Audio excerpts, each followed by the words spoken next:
My ex-mother-in-law sent her church friends to harass my daughters, so I exposed her dirty secrets to shame her right out of the church. And let me tell you, I didn't just expose her. I created personalized binders with receipts for each church member involved. Hours of work that paid off in the most satisfying way possible. I never thought I'd be sitting at my kitchen table at 2 a.m. with stacks of printed emails, text screenshots, and church bulletins spread out around me. But when someone targets your children, you discover strengths you never knew you had. I'm Lauren, 38, mom of two amazing girls, Zoe, who's 14, and Mackenzie, who's 12. 5 years ago, I divorced their father, Mark, after discovering his affairs. It wasn't pretty, but we were working through co-parenting. The real problem wasn't Mark, it was his mother, Patricia. Patricia has been a pillar of Liberty Springs Community Church for over 30 years. Think prim cardigans, pearl necklaces, and a smile that never reaches her eyes. She's the type who brings homemade cookies to every function while whispering judgments behind your back. Patricia had always treated me like I wasn't good enough for her son, but I tolerated it for the sake of family peace. When Mark and I divorced, Patricia transformed from quietly disapproving to openly hostile. In her eyes, I was the evil woman who destroyed her perfect son's life. Never mind the fact that he'd been cheating for years with multiple women. According to Patricia's version of events, I was the villain who tore apart a godly union. She wanted full custody to go to Mark, despite the fact that he traveled constantly for work and had shown minimal interest in day-to-day parenting. The judge saw through it all and granted me primary custody with generous visitation for Mark. Patricia was livid, and a livid Patricia, as I was about to discover, was dangerous. The first signs of trouble came when Zoe mentioned that people from Grandma's church had been approaching her after school. At first, I thought they were just being friendly, maybe checking in on the girls after the divorce. Liberty Springs was a small town, and everyone knew everyone's business. But then Mackenzie came home, crying one day. A woman had cornered her at the grocery store while I was in another aisle. This woman told my 12-year-old daughter that she was praying for her to return to a proper family, and that your mother is leading you down a path of sin. My blood boiled. Who talks to a child like that? Over the next few weeks, it got worse. Church ladies would happen to run into my daughters around town. They'd offer to take them to youth group without asking me first. They'd make comments about how broken homes damage children and how your mother needs to repent.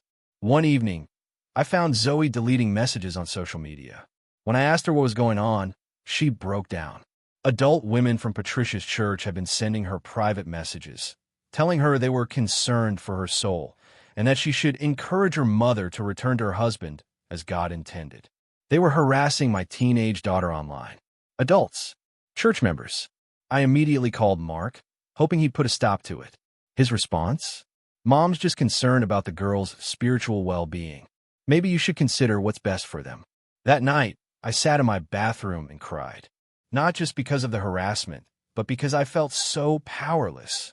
These were respected church members.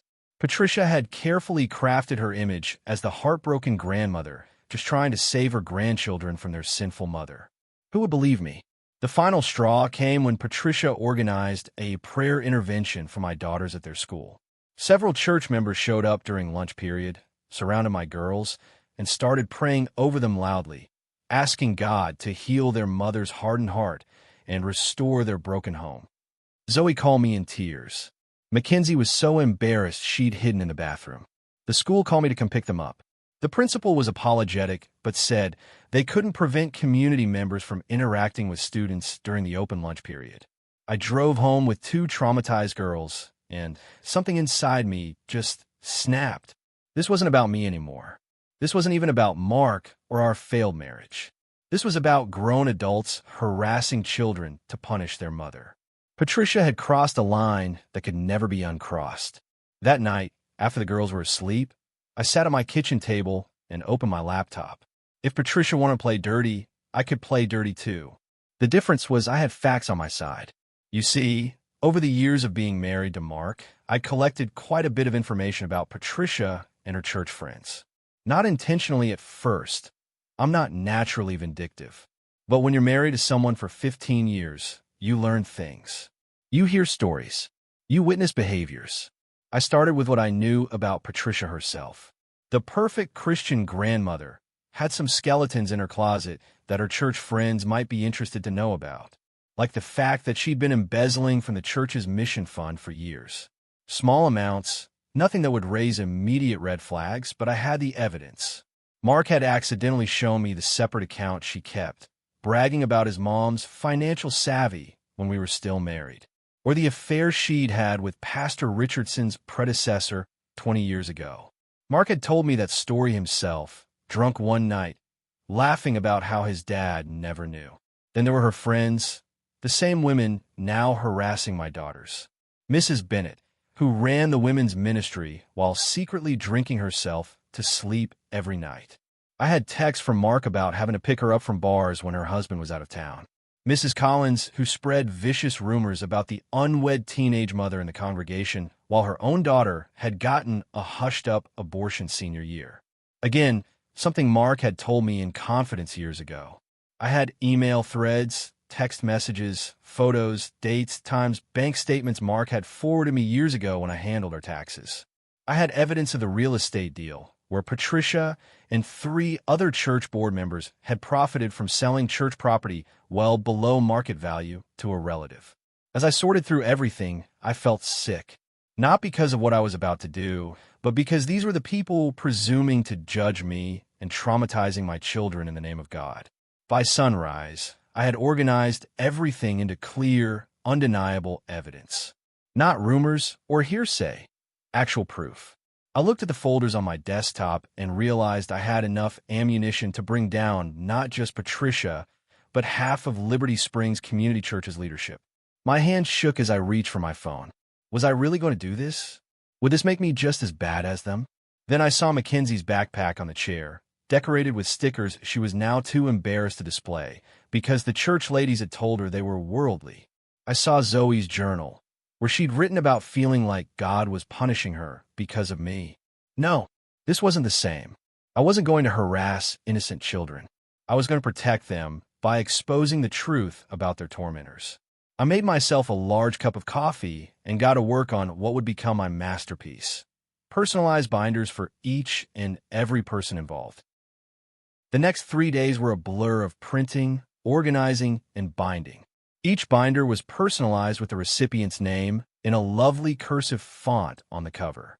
Inside, I included a general section about Patricia's misdeeds that everyone would receive.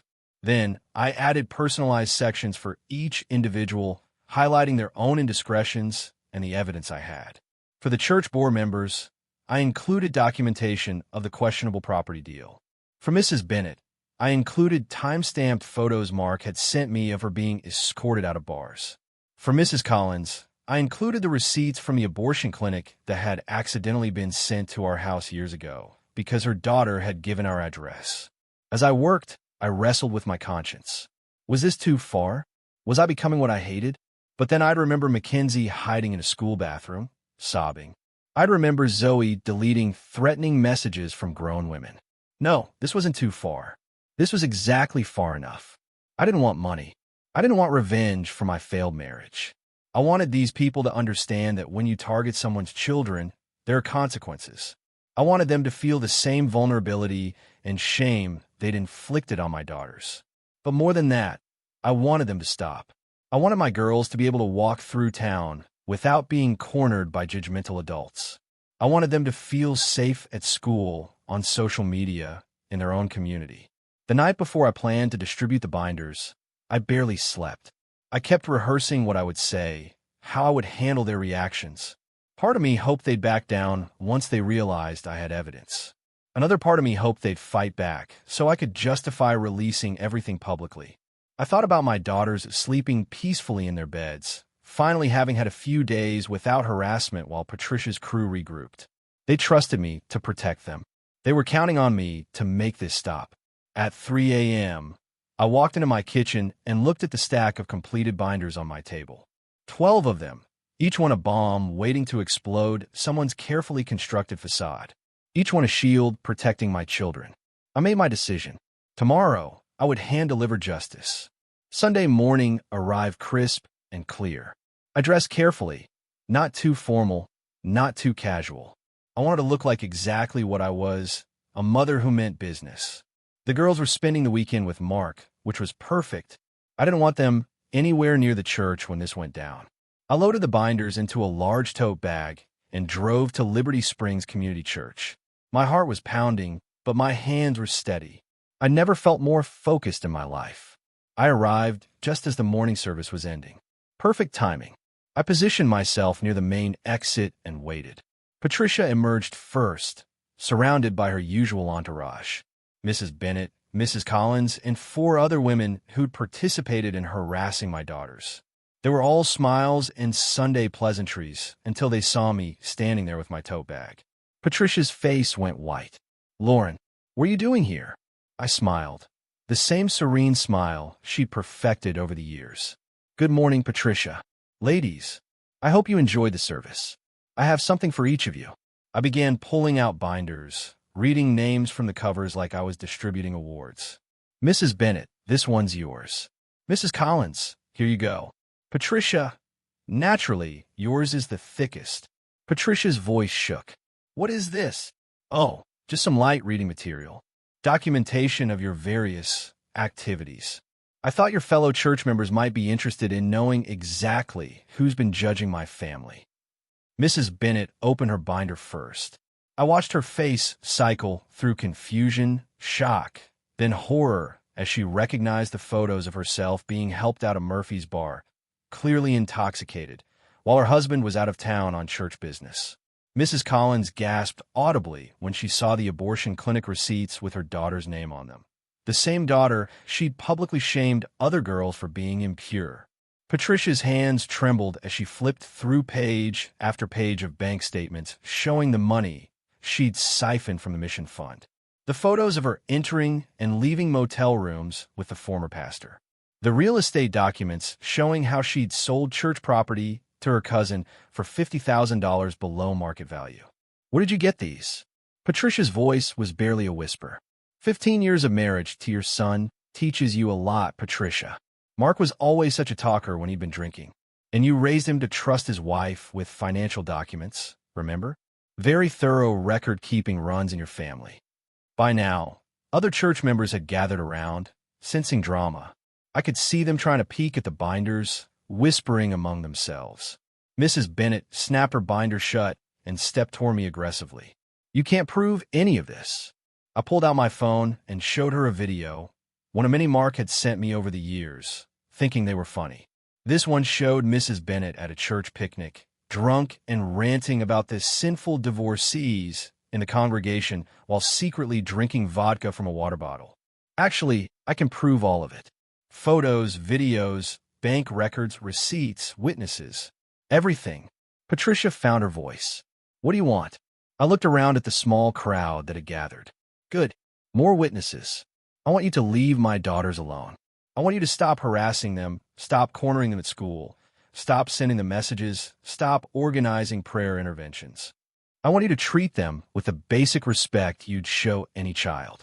And if we don't," Mrs. Collins challenged, though her voice lacked conviction. I gestured to the binders. "Then these become public.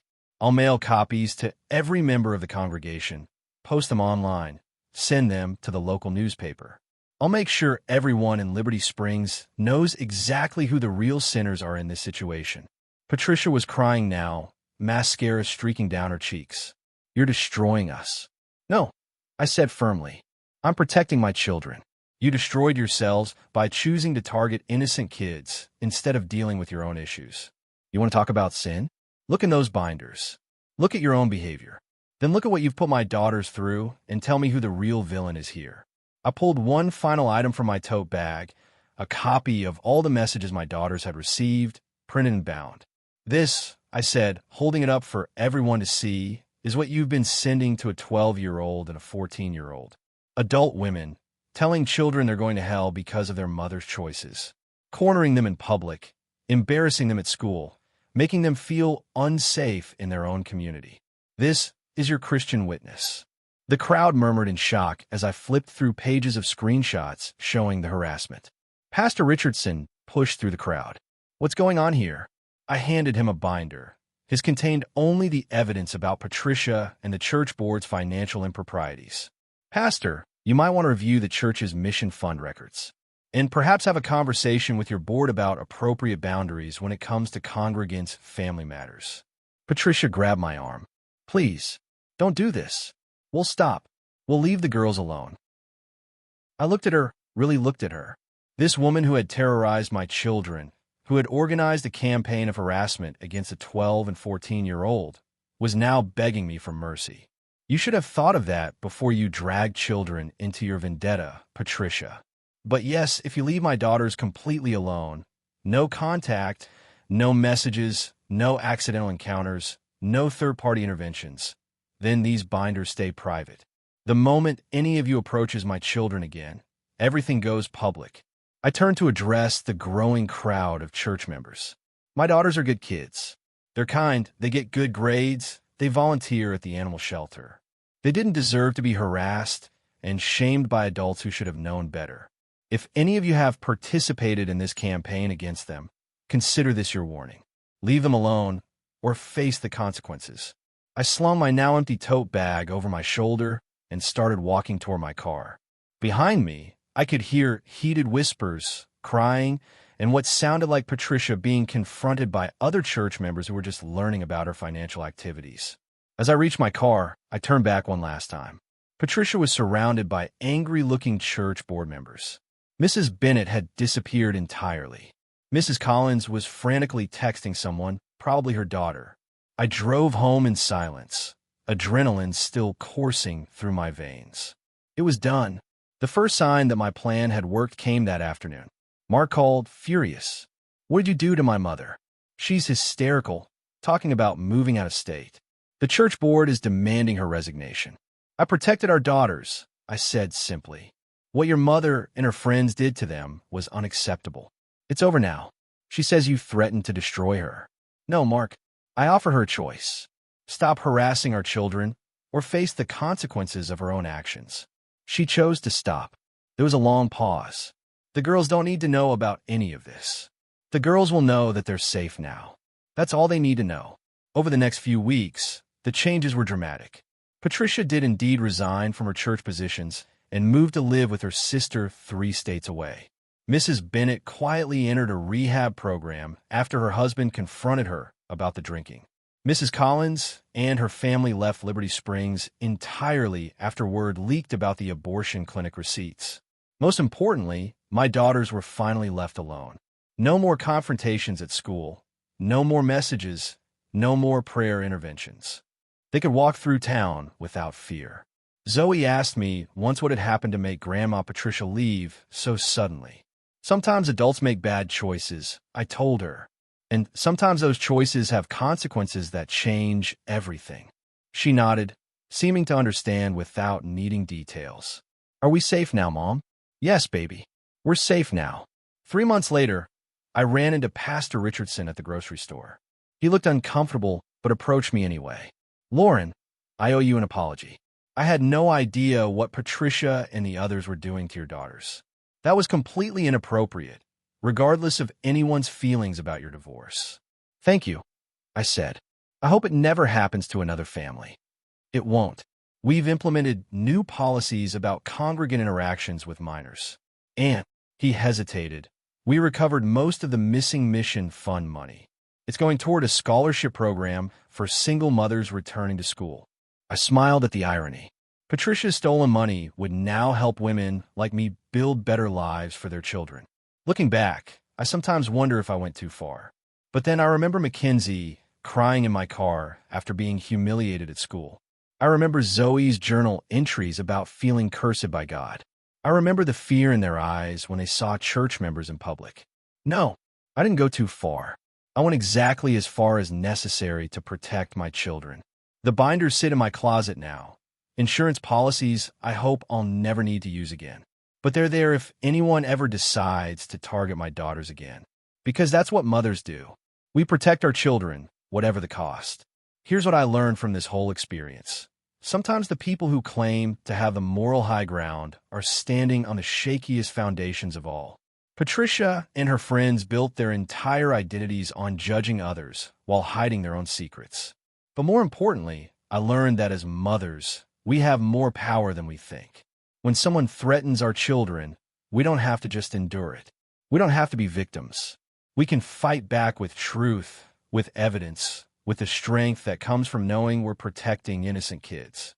Your children are watching how you handle adversity. They're learning from your example whether to stand up to bullies or to silently endure abuse. I wanted my daughters to learn that their mother would move heaven and earth to protect them. They learned that lesson. And Patricia's congregation learned it